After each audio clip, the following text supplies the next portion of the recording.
Hi, this is Dalia at Impeccabilities powered by Kaizink, and in this video I'm just going to show you the process of when we do sewouts and what to do after we do the sewouts.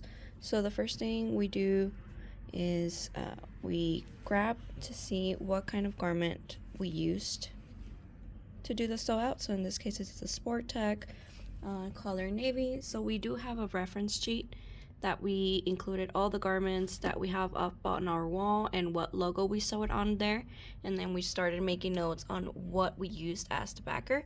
So in this case I'm using this one, so I'm gonna go ahead and write down what logo it has in there. So in this case is Wellborn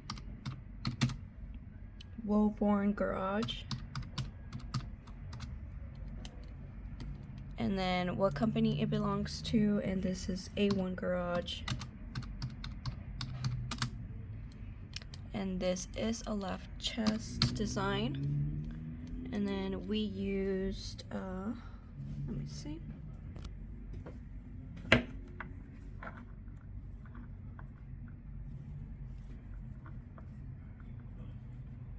we used white and a no-show, so we're gonna include one white and one no-show on there.